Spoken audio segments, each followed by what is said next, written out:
आपको शौक कहाँ से इसका आया था कंस्ट्रक्शन का? कंस्ट्रक्शन मुझे कुदरती, तो मैं नहीं समझता कि ये किस तरह मेरी उसमें था, लेकिन मुझे ये लगता है कंस्ट्रक्शन, मुझे लगता है कि मैं कंस्ट्रक्शन के लिए आया था दुनिया। कोई आर्किटेक्ट हो, कोई इंजीनियर हो मेरे साथ बैठेगा, वो ये नहीं कह सकेगा कि ये आर्किटेक्ट नहीं है या इंजीनियर, क्योंकि मैं अपने पेशे के ऊपर अल्हम्दुलिल्लाह मुझे मतलब समझ जाए कि ये कंस्ट्रक्शन क्या चीज़ है, और इसमें इसलिए मैं वो काम कर पाया जो दूसरों से मुख्तलिफ होता है। कब्ज़ा माफिया और लोग एक दूसरे की ज़मीनें ले लेते हैं, तो आपके साथ कभी कोई इस तरह का इंसिडेंट या कोई ऐसा वाक़या हुआ?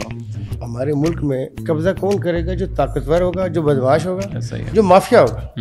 गरीब आदमी किधर से कब्ज़ा करेगा? उस बेचारे के तो मसाइल हो रहे हैं। सीडीए वाले सुबह कैमरे भी लेके आए थे, मशीनें लेके आए थे, हमारे गेट उखाड़ दिए, और जो अंदर मैंने कहा फॉरनर इतने रहते हैं बंद कर दिए। मियाँ साहब का रिएक्शन क्या था? मियाँ साहब का रिएक्शन बड़ा इंटरेस्टिंग था। अब मियाँ साहब का रंग चेंज होता जा रहा है, और मैंने देखा कि उस वक्त जो मियाँ साहब का चेहरा था ना, शहबाज शरीफ साहब उस वक्त नहीं देख रहे, मतलब वो भी क्या नखियाँ देख रहे थे। सबको पता था कि ऐसा तो मियाँ साहब मतलब है ये चीज़ बहुत महसूस कर चुके हैं कि चेयरमैन सीडीए की तरफ से एक्सट्रीम बदतमीजी है। और वहाँ से इमरान खान तक का सफ़र फिर आपका कैसे हुआ? मतलब मुझे जब मैंने जनरल बाजवा के हवाले से मैंने इंटरव्यू दिया, तो इमरान खान साहब का कोई ऐसी बात मुझे वो कर गए कि जो मैं एक्सपेक्ट नहीं कर रहा। फ़ोन पे मैं उस पर रिएक्ट कर गया।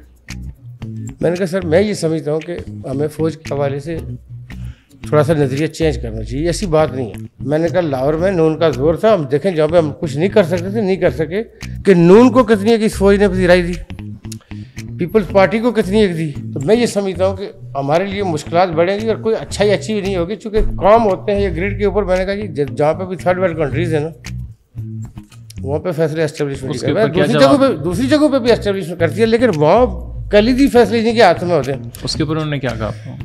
उस पे खान ने मेरे साथ एग्री किया कि जी 2-4 बंदे थे, या तो ये प्लांटेड थे या बेवकूफ़ थे आला दर्जे के, यानी वो कोई बात कहें कि उन्होंने खींच के फौज की तरह लाते। खान का मैं एक और बात बताऊं कि उसको जब इस पे तपाते थे ना, तो वो फिर बेमार बोल पड़ते पे भी वो ऐसी सिचुएशन पैदा कर देते थे कि खान तपे ही तपे। एक दो जो लोग थे वो खान के साथ नहीं थे, लेकिन इन कौन थे?